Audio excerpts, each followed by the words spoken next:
Uno de los temas tabús de nuestra sociedad latina, que tiene por ende un contexto católico romano, es la sexualidad.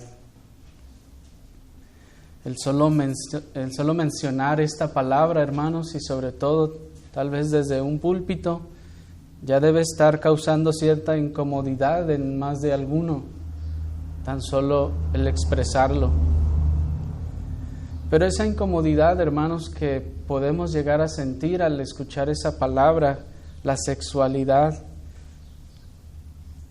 se debe más bien a que en una buena medida y en una gran medida, mejor dicho, poseemos una falsa información en nuestra mente respecto a este tema, y también el pecado ha distorsionado muchas cosas en nuestras mentes y en nuestra conducta.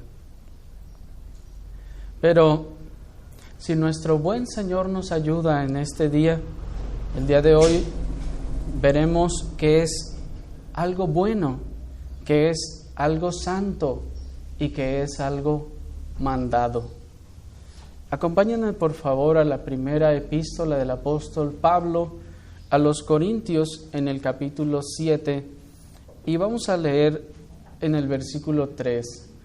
La primera carta del apóstol Pablo a los Corintios en el capítulo 7, en el versículo 3, y allí vamos a ver el deber conyugal.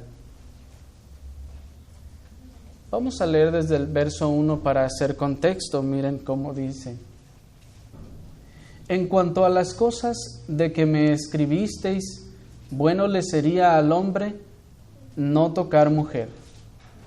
Pero a causa de las fornicaciones, cada uno tenga su propia mujer y cada una tenga su propio marido. El marido cumpla con la mujer el deber conyugal y asimismo la mujer con el marido. Hasta allí, hermanos, por el momento. El contexto de nuestro versículo, hermanos, nos enseña que lo que el apóstol define como deber conyugal son efectivamente las relaciones sexuales dentro del matrimonio. Cuando el verso dice cada uno o el marido cumpla con la mujer el deber conyugal y asimismo la mujer con el marido, se refiere a las relaciones sexuales, a las relaciones íntimas. Pues noten que el contexto nos dice: en cuanto a las cosas que me escribisteis, cosa que nos dice también que los corintios tenían dudas al respecto, y el apóstol les responde sus dudas y les dice: bueno, sería el hombre no tocar mujer, pero a causa de las fornicaciones, cada uno tenga su propia mujer y cada una tenga su propio marido. Miren, hermanos, cómo una vez más se prueba la suficiencia de la Escritura para instruirnos en todas las áreas de la vida, para que por medio de la Escritura tengamos instrucción de lo que es sabio, de lo que es correcto, y dejemos todos esos paradigmas y conceptos que aprendimos del mundo y aún incluso de nuestros propios padres. Y que sea la Escritura, hermanos, la todo suficiente Escritura, la que nos enseñe respecto a todas las cosas de la vida cristiana. Prácticamente todos nosotros crecimos en una cultura católica, con una visión monástica y, voy a decirlo así, hasta diabólica de la sexualidad y de las relaciones íntimas. Pues casi todos crecimos, hermanos, en el contexto del catolicismo. Y deben saber, hermanos, que en ese sentido el catolicismo ha manifestado a lo largo de la historia una postura o un concepto de las relaciones íntimas con una tendencia monástica. Esto es monástico de monje. Esto es que se tiene un concepto de las relaciones íntimas más parecido a la forma de pensar de los monjes, esos que se abstenían y se apartaban y se iban allá a lo escondido a vivir solos, que a lo que la Escritura enseña. Con esa típica forma histórica también del catolicismo de tratar de solucionar, entre comillas, los excesos que vio a lo largo de la historia, prohibiendo total y definitivamente las prácticas. Y así se terminó en el concepto católico romano, no solo limitando las relaciones íntimas únicamente al objetivo de la procreación, sino también se censuró como algo sucio todo lo relacionado con nuestra sexualidad. Y menciono esto, hermanos, porque ha sido una práctica común en el catolicismo a lo largo de la historia, que se presentan diferentes problemas o se presentan diferentes excesos, y a veces, ¿cuál es la tendencia del hombre para solucionarlo? Eliminar y prohibir todo. En cierto centro de trabajo, algunos hombres empezaron a hacer sus necesidades o a orinar fuera del migitorio. Entonces, a partir de ahí dijeron, se prohíbe entonces la entrada al baño. Ese es, hermanos, el estilo en que se usó en muchas cosas a lo largo de la historia en el catolicismo. Por ejemplo, algunos historiadores consideran que el hecho de que se impusiera el celibato en los sacerdotes se debía a que, ya que antes de eso ellos se casaban y tenían sus hijos, ellos metían a sus hijos dentro del clero, del sacerdocio, y los ponían en altos cargos, y muchos de ellos ni siquiera eran llamados en ninguna forma y eran pues rampantemente pecadores. Entonces, para corregir ese problema del nepotismo, dijeron, entonces que no se casen. ¿Sí se dan cuenta de la situación? Entonces, evidentemente, hermanos, el pecado, desviando las relaciones correctas, íntimas que el Señor mandó, llevó al hombre a muchos excesos. ¿Y qué hizo el clero romano? Censurarlo de tal forma que entonces se señaló como algo sucio todo lo relacionado con la sexualidad. Crecimos oyendo nosotros, eso es cochino, déjate ahí, no seas cochino, no seas cochina, esas cosas son prohibidas, eso es enfermo. Y una serie de frases y conductas y acciones que nos inculcaron la idea de que todas las cosas y partes relacionadas con la sexualidad eran sucias y que por eso entonces se debían esconder, y que eran tan sucias al grado que incluso ni siquiera se debían mencionar. Y esa es la razón por la que incluso tan solo mencionar, hermanos, algunas de esas partes de nuestro cuerpo causa rubor hasta hoy en día por la educación que recibimos en ese sentido. Desde niños se nos inculcó a través de las frases, de las acciones, de la costumbre, de las correcciones, que eso era algo sucio. Pero tal vez les voy a decir la cosa más reveladora que escucharán el día de hoy. Y es que para Dios eso no es así. Para Dios eso no es así. Al contrario, Dios diseñó todos nuestros miembros de la forma más limpia y santa para cumplir su propósito santo en la ostentación y el uso de ellos. Dios, hermanos, fue quien diseñó cada uno de nuestros miembros en la forma más limpia y santa que ustedes pueden imaginar. ¿Pueden pensar acaso que ustedes que estaba Dios formando al hombre y se volteaba para otro lado cuando estaba formando su cuerpo? Hermanos, eso debe decir mucho de nuestra forma de ver la sexualidad el día de hoy. Dice la Escritura en Génesis capítulo 2, versículo 25, y estaban ambos desnudos, Adán y su mujer, y no se avergonzaban. Hermanos, nuestro texto nos enseña no solamente que previo a la caída Adán y Eva estaban desnudos, sino que no se avergonzaban de estarlo, y no se avergonzaban de ser vistos, y no se avergonzaban de sus miembros, y no se avergonzaban de ninguna cosa que tuviera que ver con ellos, e incluso ni de las relaciones íntimas.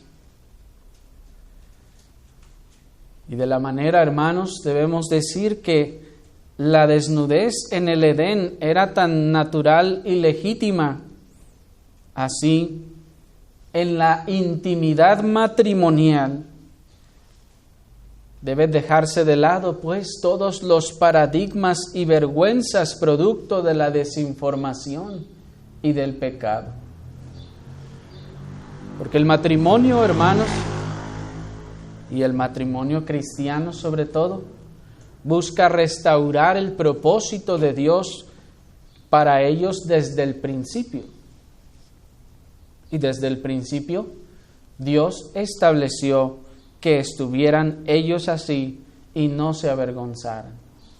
Ahora, eso no significa que ahora entonces nosotros vamos a andar sin ropa por todas partes. No, hermanos, sabemos que desde que el hombre cayó, Dios instituyó la ropa a causa del pecado.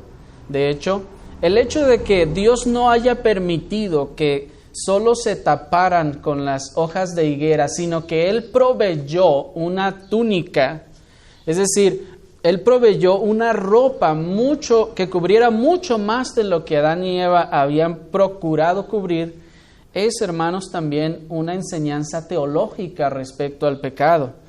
Ahí también se incluyen otros efectos como la vergüenza por el pecado precisamente, y la razón por la que también cubrimos estas cosas a causa de nuestro pecado. Pero, hermanos, en la relación matrimonial, cuando esposo y esposa se han casado, ellos en una forma figurada vuelven al Edén para ser esposo y esposa, marido y mujer, sin avergonzarse. Yo espero que no se asusten con esto y sobre todo con lo que les voy a decir. Pero lo refiero para hacer notar el grado de la mala instrucción que tenemos sobre la sexualidad y para tratar de traerlos a un concepto bíblico sobre la sexualidad. ¿Están listos? Ahí les va. La primera relación sexual, hermanos, ocurrió en el Edén y a la luz de la presencia de Dios. Esto debió ser así, hermanos, ya que Dios dio el mandato precisamente antes de la caída y antes de Génesis 2:25 que acabamos de leer, en donde Dios les dijo: creced y multiplicaos. Y Dios mandó al hombre también y a la mujer y les bendijo de esta manera. Así que, hermanos, esto ocurrió, la primera relación sexual ocurrió en el Edén y a la luz de la presencia de Dios. el hecho de que esta frase llegue a ser cortocircuito en la mente de algunos de nosotros debe mostrarnos el grado de desinstrucción o de mala instrucción que tenemos respecto a la sexualidad. Si el oír eso nos asusta y dice, no puede ser que Dios haya visto eso y que lo hayan hecho en la plena presencia de Dios, ahí en el huerto del Edén. Hermanos, esto debe enseñarnos entonces el concepto que tenemos de las relaciones íntimas. Porque no fue en lo secreto y en lo escondido de alguna cueva en donde Adán y Eva fueron a esconderse a tener relaciones, ni bajo la completa oscuridad de las tinieblas para que se ocultara la vergüenza, entre comillas, de tales cosas, sino que no se avergonzaban, dice nuestro texto. Adán y Eva no se avergonzaban ni aún en la presencia misma de Dios. ¿Acaso piensan que Dios cubrió sus ojos para no ver lo que estaba pasando con Adán y Eva?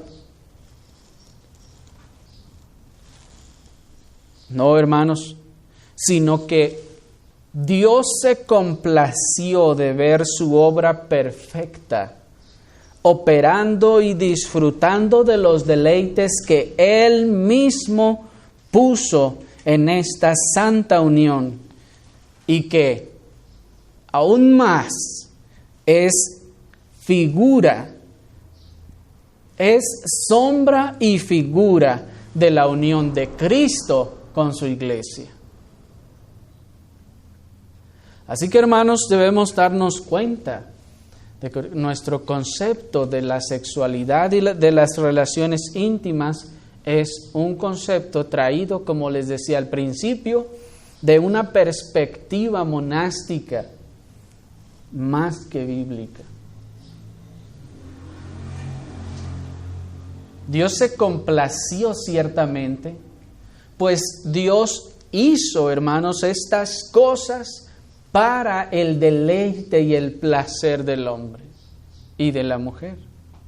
Dios dijo, ¿cómo los rodeo de bendición, de felicidad, de gozo y de placer para que vivan de manera plena y feliz? No solo nos dio todas las bendiciones del mundo exterior, sino también Dios puso deleite en la unión física del hombre y la mujer. ¿Y para qué lo puso? Para que fuera deleitable. ¿Y acaso Dios se escondería de ver o de darse cuenta de una cosa así cuando Dios diseñó que esto fuera así? Parece que solemos pensar que esta situación de las relaciones íntimas, hermanos, es algo que se hace a escondidas de Dios, que es algo que nosotros descubrimos que podíamos hacer y que Dios ni en cuenta con eso. Hermanos, eso es prácticamente una blasfemia. Dios nos diseñó para eso, exacta y precisamente y de la forma más limpia nos diseñó para eso. Que nosotros, insisto, nos ruboricemos, no se debe, hermanos, a que sea algo sucio en sí mismo, sino a que aprendimos que era sucio. Y miren, hermanos, esta es una sombra y una figura de la unión de Cristo con su iglesia. ¿No nos dice la Escritura? ¿O no nos habla de las bodas del Cordero? ¿O acaso piensan que solo las bodas es la comida que iba a haber allí y ya, todos felices y contentos? No, hermanos. Hay mucho que desaprender en esta área también. Hay mucho que necesitamos desaprender en esta área. Muchas mujeres, pues, llegan a su noche de bodas avergonzadas de lo que están a punto de hacer. Y esto debido a la malvada, por no decir que diabólica, instrucción monástica de la religión popular e incluso de sus padres, y tal vez hasta podremos decir que sobre todo de sus madres, sobre la sexualidad. Y van pensando, y pues es algo inevitable, ni modo, pues, ¿qué vamos a hacer? Porque a veces ese es el concepto, hermanos, que se tiene de la sexualidad en el mejor de los casos. Pues sí es algo, pues sí es natural, pero pues no quisiéramos, pero pues ni modo, lo tenemos que hacer, ¿me explico? Hermanos, eso se debe a una malvada e insisto que diabólica instrucción. ¿Por qué digo que diabólica? Porque el diablo ha aprovechado pues toda esa desinformación para llevarnos a uno y a otro y a miles de pecados.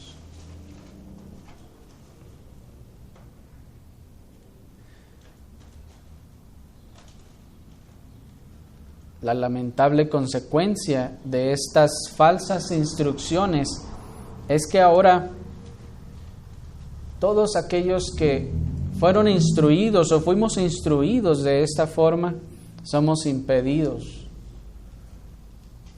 de poder disfrutar plenamente las relaciones íntimas que Dios inventó para su deleite. Y no las inventó el hombre. Todas esas instrucciones que tenemos falsas de estas cosas en nuestra mente, hermanos, nos impiden poder disfrutar de la manera que Dios quería que disfrutáramos las relaciones íntimas que Dios inventó. Tal vez sea una noticia para algunos de ustedes que las relaciones íntimas no las inventó el hombre. No fue el hombre el que dijo, vamos a usar esto para esto. No, Dios lo diseñó desde el principio para que fuera así. Algunas otras mujeres llegan al matrimonio traumadas por eventos vergonzosos de su pasado, o incluso por abuso, y algunas sienten, por lo tanto, alguna cierta aversión por las relaciones íntimas, lo que en muchas ocasiones se constituye en una agravante a su mala instrucción, y todo esto nuevamente repercute, les impide a ellas y a sus maridos el poder disfrutar plenamente de las relaciones íntimas que Dios inventó para el deleite de ambos y que, insisto, no inventó el hombre. Pero la respuesta a los temores y a la vergüenza, deben saber, no es la evasión o la abstinencia, sino la correcta práctica del deber conyugal que glorifique a Dios en el deleite mutuo de las bendiciones de Dios para su esposo y para su esposa. Como les decía al principio, en muchas ocasiones se incurre en faltas y, como se dice por allí, se echa al niño con todo el agua de la bañera. No, hermanos, la solución no es la abstinencia. La solución no es evadir las cosas si éstas nos causan alguna cierta vergüenza o algún temor. La solución es ir a la Escritura, aprender de ella, y adoptarla como norma de vida. Es la correcta práctica del deber conyugal, de modo que glorifique a Dios. Pues, hermanos, la alegre y voluntariosa, y añado, y desavergonzada entrega del cuerpo de ambos se constituye en la base del deber conyugal. Eso es lo que dice nuestro versículo 5. ¿Están ahí? Dice: no os neguéis el uno al otro, a no ser por algún tiempo de mutuo consentimiento, para ocuparos sosegadamente en la oración, y volved a juntaros en uno, para que no os tiente Satanás a causa de vuestra incontinencia. Y dice el verso, vamos a leer desde el 4, la mujer no tiene potestad sobre su propio cuerpo, sino el marido, ni tampoco tiene el marido potestad sobre su propio cuerpo, sino la mujer. Así pues, esa alegre, voluntariosa y desavergonzada entrega del cuerpo de ambos se constituye en la base del deber conyugal.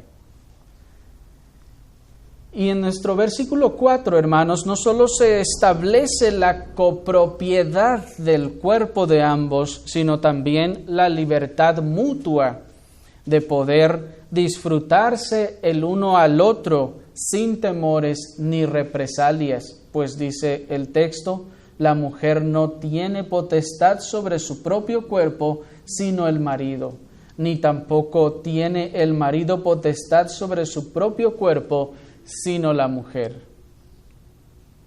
Mientras el mundo dice, es tu cuerpo, y tú decides sobre él. Mientras que el mundo dice, tú decides a quién le das permiso sobre él. La Escritura nos enseña que una vez que te has casado, tu cuerpo ya no es tuyo solamente, sino también es de tu marido, y que también él tiene potestad sobre él. Tu cuerpo también es de tu esposa y ella también tiene potestad sobre él. El mundo dice, tú eres la que decide si quieres tener hijos o no. Es tu cuerpo. Pero dice la Escritura que es de ambos. Nuestro texto entonces manda, hermanos, tanto al esposo como a la esposa, estar siempre dispuestos a entregarse el uno al otro, al deleite del uno al otro, en esa unión santa que Dios urdió y planeó desde el principio y antes de que existiera el pecado. El texto pues nos está mandando el deber conyugal. Y aquí es donde suelen comenzar a presentarse ciertas diferencias, ya que Dios no solo nos diseñó con diferentes formas en nuestro cuerpo para recibir deleite, sino también con diferentes formas de estimularse y aún más con diferentes apetitos. Dios, recapitulo, Dios nos mandó al marido y a la mujer, y yo espero que no haya necesidad de hacer la aclaración. Sabemos que todas estas relaciones íntimas son santas y perfectas dentro del vínculo matrimonial y no fuera de él. Y dentro de él, el Señor nos manda tanto al esposo y a la esposa a estar dispuestos a entregarse al deleite del otro en esa santa unión que Dios planeó desde antes que existiera incluso el pecado. Pero a la hora de la práctica, entonces se comienzan a presentar diferentes circunstancias. desde el hecho de que Dios nos creó con cuerpos diferentes y también nos puso diferentes formas de estimularnos y diferentes apetitos.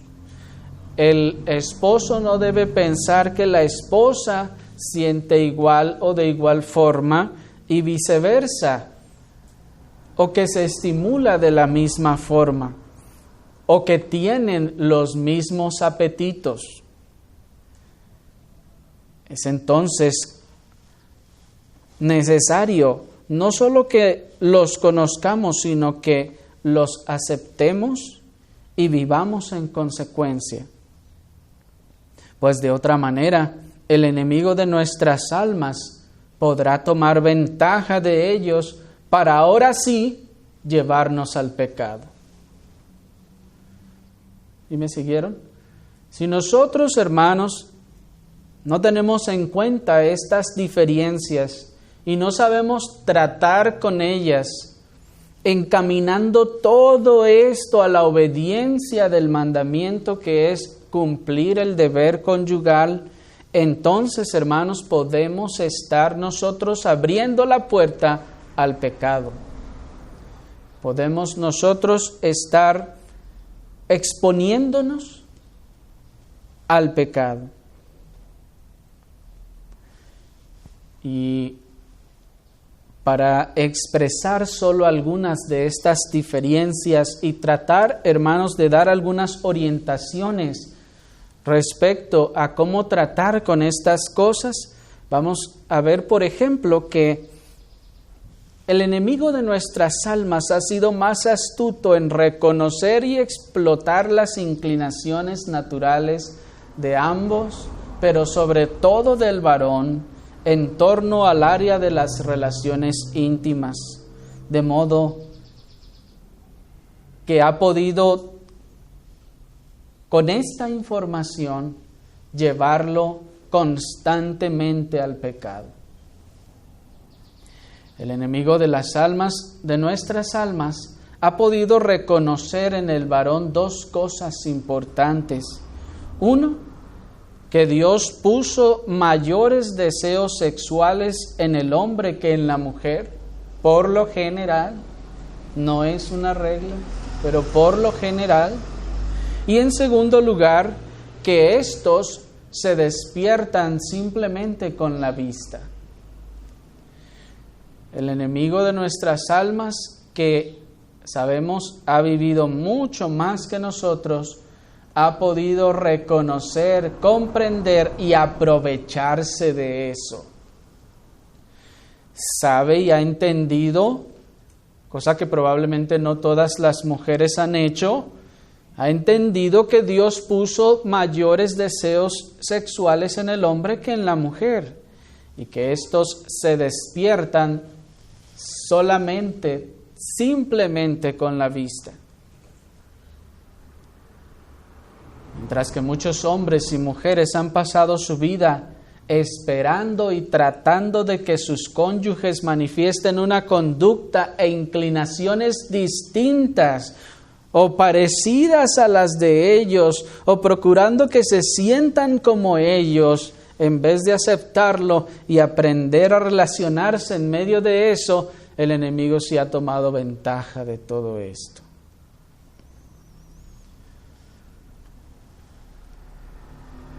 No sé si me estoy explicando, hermanos. Es necesario conocernos, comprender cómo Dios nos diseñó y comprendiendo esto, avanzar hacia la obediencia del deber conyugal. Porque el enemigo ya lo entendió y lo está usando para llevarnos al pecado. Mientras nosotros no lo entendemos y no lo llevamos a la obediencia de Dios, el enemigo lo llevará al pecado. Y una de esas cosas, solo por mencionar algunas, les decía, es que esas diferencias es que el varón tiene esos mayores deseos y que estos se despiertan tan solo con la vista. Como dijo un cierto autor, Los hombres y las mujeres han sido creados de manera diferente. Los hombres son estimulados visualmente, mientras que las mujeres responden más al tacto. El toque del hombre es para la mujer lo que el mirar a una mujer es para el hombre. Y tal vez esto pueda causar un conflicto en nuestras mentes, pero debemos entender esto. La forma de que se estimula el varón y la mujer son diferentes. Y hemos muchas veces vivido los varones esperando que las mujeres actúen o se estimulen como nosotros y las mujeres que los varones actúen o se estimulen como ellas. ¿Me explico? Cuando son diferentes. Y tal vez, sigue diciendo este autor, no entendamos por qué los hombres se inclinan a la estimulación a través de la vista, pero recuerda que esto es parte del plan de Dios y que Él lo ha declarado bueno cuando se utiliza para sus propósitos. Así que, hermanos, tenemos que terminar por aceptarlo y comenzar a convivir con ello. El ministro puritano Richard Baxter, hablando sobre la ropa que las mujeres usaban en aquel tiempo, hermanos, estamos hablando en 1600, decía, puede atrapar no solo las miradas de la mente, las miradas, sino también la mente del varón. Dijo él, aunque sea su pecado la vanidad, aunque sea su pecado y vanidad la causa, no obstante, refiriéndose al varón, que es pecado del varón la vanidad y la causa, no obstante, dice a la mujer, es tu pecado la ocasión que dio pie al motivo innecesario. No tienes que poner un obstáculo en su camino ni despertar el fuego de su lujuria. Tienes que caminar entre personas pecaminosas como lo harías con una vela en medio de paja o pólvora. O bien podrías encender la llama que no previste cuando ya sea demasiado tarde para apagarla. ¿Qué es lo que está expresando el puritano, hermanos? Que aún la ropa que, hermanos, en 1600 se usaba, podía ser un factor que atrajera y despertara la lujuria del varón. ¿Por qué? Porque otra vez, la forma en la que estas cosas despiertan en el varón y en la mujer son distintas. Tenemos que conocerlo, reconocerlo, aceptarlo y trabajar con ello. Así que, querida hermana, por lo general, su esposo no es un enfermo sexual que tan solo está pensando en eso. Eso es lo que le hizo pensar la cultura. Eso es lo que le hizo pensar la educación que recibimos, incluso tal vez de nuestros padres. Pero usted debe entender que sus necesidades y sus detonantes son muy diferentes a los suyos. Pues muchas mujeres viven ofuscadas o frustradas, preguntándose por qué al hombre le llama la atención ver a otras mujeres, por qué tiene que mirarlas, por qué no se puede aguantar. Y en vez de luchar con eso, tenemos que reconocerlo y trabajar con ello. El deseo sexual frecuente del marido, deben saber, no es una enfermedad, ni es esencialmente producto del pecado, sino una característica natural que Dios puso en él. Y cuando usted la critica o usted la repudia, usted está criticando al diseñador. Voy a repetir eso para que lo tengan en cuenta. El deseo sexual frecuente de su marido no es una enfermedad, ni es esencialmente producto del pecado, sino es una característica natural que Dios puso en él. Y cuando usted la critica o la repudia, está criticando al diseñador. Pues Dios, hermanos, le diseñó así. Es como desesperarse porque una persona quiere comer 3 veces al día cuando usted solo come 1 vez al día. Y dice, no puedo entender por qué esta persona come 3 veces al día. ¿Cómo puede comer tanto?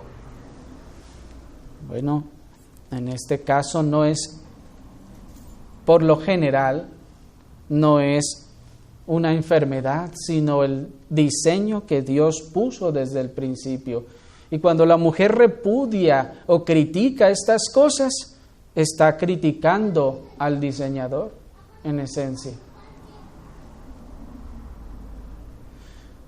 Así que usted debe dejar de resistirse a la forma en la que Dios diseñó al varón y dejar de resistirse a la forma en la que Dios diseñó a la mujer.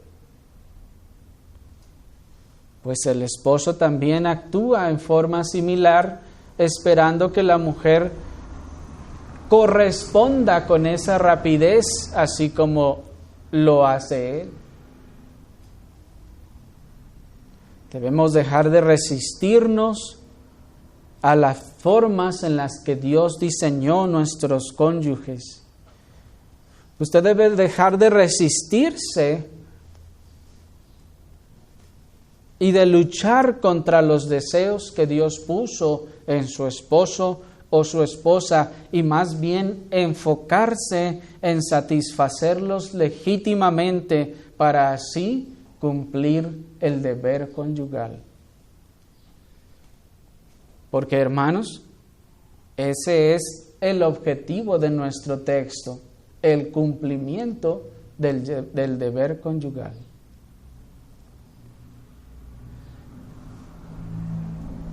El cumplimiento dedicado del deber conyugal librará a ambos de tentaciones y de otros pecados. Eso es lo que nos dice el versículo 5. No os neguéis el uno al otro, a no ser por algún tiempo de mutuo consentimiento, para ocuparos sosegadamente en la oración y volved a juntaros en uno, para que no os tiente Satanás a causa de vuestra incontinencia.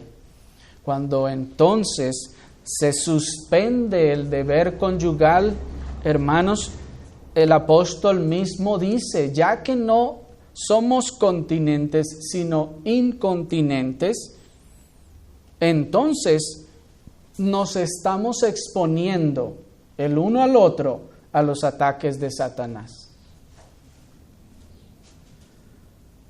El dejar de cumplir ese deber nos expone el uno al otro a los ataques de Satanás. Y el apóstol nos dice, no os neguéis el uno al otro. Dice, a no ser por algún tiempo de mutuo consentimiento. Noten que el consentimiento debe ser mutuo. Y encima de eso dice el verso siguiente, mas esto digo por vía de concesión y no por mandamiento. Es decir, el apóstol está diciendo, no es que es un mandamiento que debe de haber abstinencia por un tiempo para hacer tal cosa. Es decir, ninguno de los dos cónyuges puede decir, la Biblia te mandó que debes abstenerte mientras yo tomo este periodo de santificación. No, dice el apóstol, no es un mandamiento, esto es una concesión. ¿Sí me explico? Una concesión de concordancia o de acuerdo mutuo en la que se conceden estos tiempos, pero dice el apóstol, deben volver prontamente antes de que Satanás los tiente a causa de vuestra incontinencia. Así que, ya que el esposo es el que suele tener mayores deseos o con mayor frecuencia, la esposa debe entender que ella es la única mujer que puede satisfacer las necesidades de su esposo. Y al descuidarlo, estará entonces contribuyendo a que crezcan las tentaciones de su esposo. Si usted como esposa descuida en esta área a su esposo, usted está contribuyendo, no está siendo la causa completa, pero está contribuyendo a que crezcan las tentaciones de su esposo. Eso es lo que dice el versículo: vuelvan allí sus ojos, no os neguéis el uno al otro, a no ser por algún tiempo de mutuo consentimiento para ocupados sosegadamente en la oración, y volved a juntaros en uno, para que no os tiente Satanás a causa de vuestra incontinencia. El apóstol está diciendo, es seguro que los va a tentar si no vuelven pronto.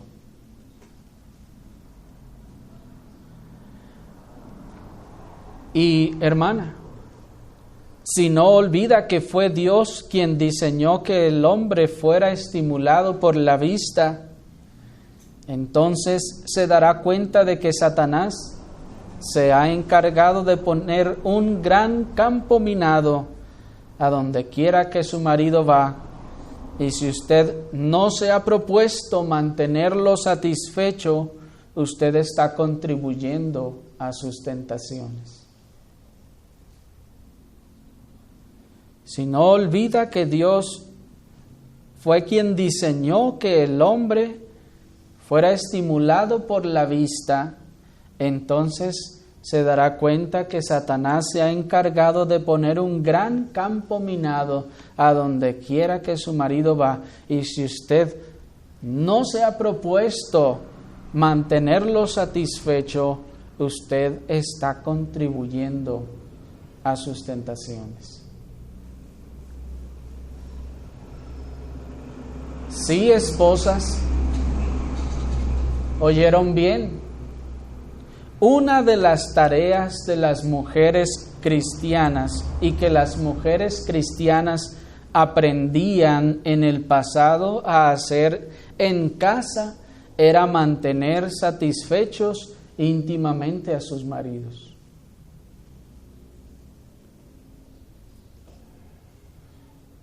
Puede sonarles sorprendente, hermanas, pero noten que el apóstol ha llamado a esto deber conyugal. ¿O acaso piensan ustedes que los puritanos eran así de ejemplares porque no tenían deseos sexuales? ¿O que los reprimían? ¿Acaso piensan, como piensa el mundo incrédulo, que la santificación es opuesta a la sexualidad? Hermanos, este es un paradigma tremendo.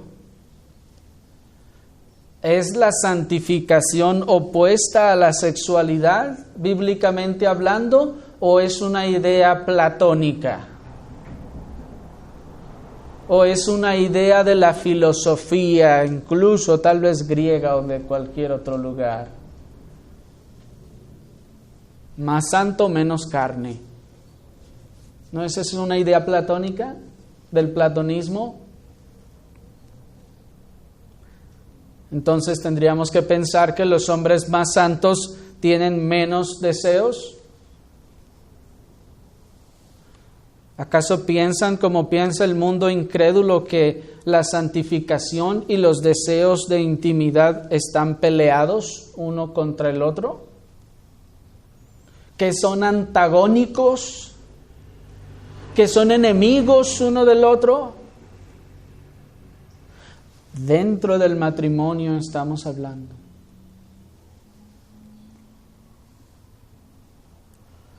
Creo que tenemos que dejar de dar crédito a las ideas del mundo para creer en lo que la palabra del Señor enseña, hermanos. Tal vez ustedes pueden pensar, bueno, no es mi culpa si mi esposo no puede mantenerse íntegro en medio de las tentaciones del mundo. Pero, aunque ciertamente es responsabilidad de su esposo el guardar su corazón, ¿por qué creen ustedes que el apóstol establece el mutuo consentimiento? Y luego dice, volved a juntaros en uno para que no os tiente Satanás.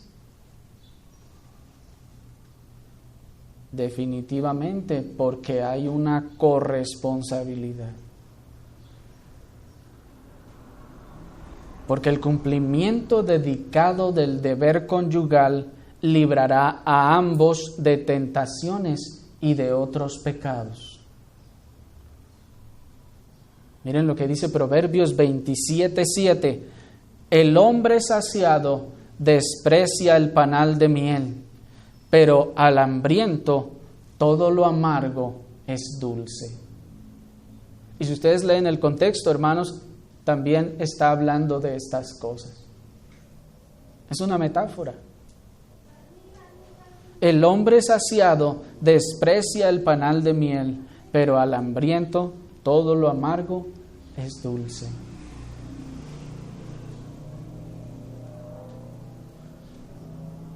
Creo que el texto es muy claro, ¿no es así? Los hombres adúlteros son completamente responsables de su pecado delante de Dios y no podrán excusarse en la conducta fría de sus esposas para con ellos. Pero ciertamente Dios demandará a toda mujer el descuido de su esposo aún en esta área.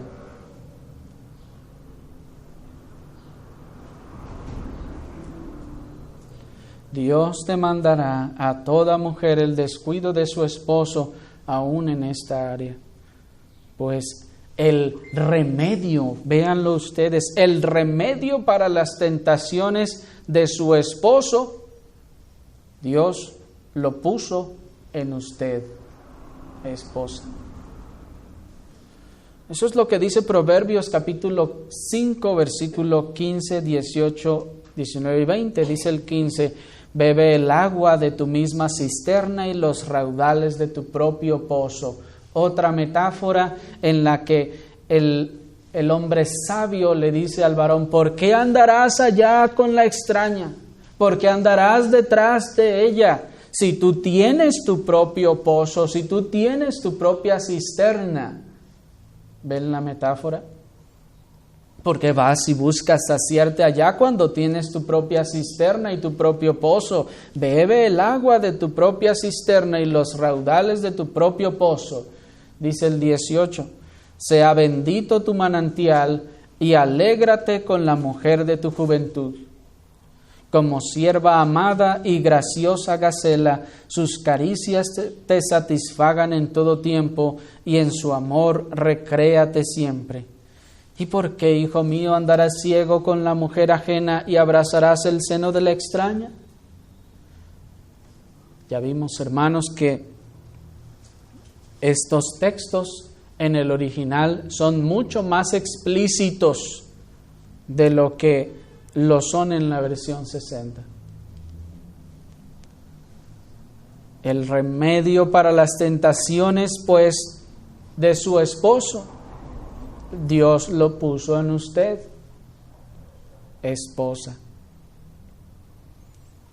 Así que desechen, pues, todos esos conceptos monásticos y mundanos sobre la sexualidad, así como la vergüenza que estas ideas les produjeron, y trabajen también en el área tan descuidada pero tan importante como es el deber conyugal. Un área, hermanos, en la que no se nos instruyó ni siquiera cuando estábamos a punto de ir al matrimonio, en donde los padres esperan que ahí los hijos solo se entiendan, pues ahí solo que aprenda a ver qué le sale solo, ¿sí o no? Cuando al contrario lo que fuimos enseñados más bien fue a ver estas cosas como sucias o malas. Pero hermanos, el apóstol le llama deber conyugal. Y les decía pues que es también una tarea mutua, pues por eso se llama deber y no actividad. El apóstol bien pudo decir: el marido cumpla con la mujer la actividad conyugal, o cualquier otro término, pero le llamó deber. ¿Noten eso, hermanos? Que es un deber, una tarea más, una responsabilidad más en el matrimonio. Desde ahora tómelo entonces como una responsabilidad más, como una tarea más suya como esposo y como esposa. Por último, quiero traer algunas notas de balance en cuanto a la práctica legítima del deber conyugal. En primer lugar, el deber conyugal debe ejercerse todo lo posible, a menos que existan ciertos impedimentos. El deber conyugal debe ejercerse todo lo posible, a menos que existan ciertos impedimentos, como podrían ser el periodo de la mujer, como podría ser la salud física de alguno, como podría ser también algún periodo previo a alguna revisión o intervención médica que requiera de esta abstinencia. También podrían ser los estados de ánimo en los que se encuentra el cónyuge, como podría ser la tristeza, tal vez acaba de perder algún familiar o un ser querido, o puede ser también el miedo, el enojo o algunas otras emociones que puedan impedir esto. Así también, hermanos, otra de las cosas que bien puede impedir esto de manera legítima es el impedimento de la privacidad. Esto es que no hay privacidad, entonces, pues hermanos, hay que usar prudencia. Puede ser que los hijos están despiertos o están cerca. Hay que usar prudencia. O puede no estar en la privacidad del hogar propio, sino de visita en otra casa. Y por causa de la modestia, entonces, hermanos, también debe haber este mutuo consentimiento para abstenerse por algunas de estas causas. En segundo lugar, no olviden que el estímulo emocional previo es muy importante, sobre todo a los varones. El estímulo emocional previo es muy importante, pues si nosotros no hacemos sentir amadas a nuestras esposas, que nos importan, hermanos, estas cosas pueden obstaculizarse. Pero el hombre, tanto como la mujer, desea sentirse amado. El hombre, tanto como la mujer, también desea sentirse apreciado. El hombre también desea sentirse valorado, así como la mujer. Yo sé que esto es una noticia para muchas de ustedes, pero deben tenerlo en cuenta. Es una realidad. El varón también desea sentirse admirado por su esposa. desea sentirse el héroe del hogar y de la manera en que la mujer no se siente amada y apreciada, así el hombre también llega a sentirse. Sorpréndanse, mujeres, con eso, porque es una realidad. Cierto autor dijo que en muchas ocasiones cuando las esposas iban a levantar, vamos a decirlo así, un acta contra su esposo a falta del deber conyugal, muchas veces esto se debía a que el esposo no se sentía amado, apreciado, valorado, no se sentía apreciado en casa. Sorpréndanse también de esto. Así que no solo varones, sino hermanas, hemos de trabajar en el estímulo emocional previo, que es muy importante. Es necesario evitar también, en tercer lugar, es necesario evitar las prácticas extravagantes y antinaturales del mundo. Es necesario evitar las prácticas extravagantes y antinaturales del mundo. En ese sentido, una vez más nos dice el ministro puritano Richard Baxter, evite, por lo tanto, todo lo que podría representar algo desagradable o desagraciado o no atractivo el uno del otro. Y no vamos a entrar en detalles sobre estas cosas, solo aquí están los principios. Evitar lo que sea, todo lo que sea o podría representar algo desagradable o no atractivo el uno para el otro. Usen todos los medios legítimos para la apreciable complacencia deleitable del uno al otro. Y añade, no tontamente, con atuendos ridículos o extravagantes, o acciones inmodestas, sino en limpieza y decencia, y en cortés comportamiento.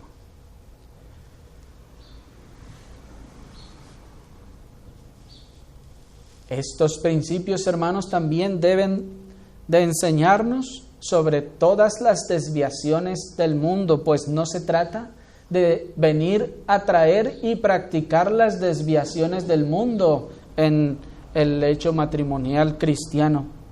No, hermanos, debemos pues evitar esas ridiculeces del mundo o las extravagancias de los atuendos del mundo, las acciones inmodestas, y siempre buscar la limpieza y la decencia. Y dice el cortés comportamiento. Todo lo que no sea cortés debe ser excluido. Se deben evitar, pues, todos los roles que no sean amables y corteses, naturales y legítimos.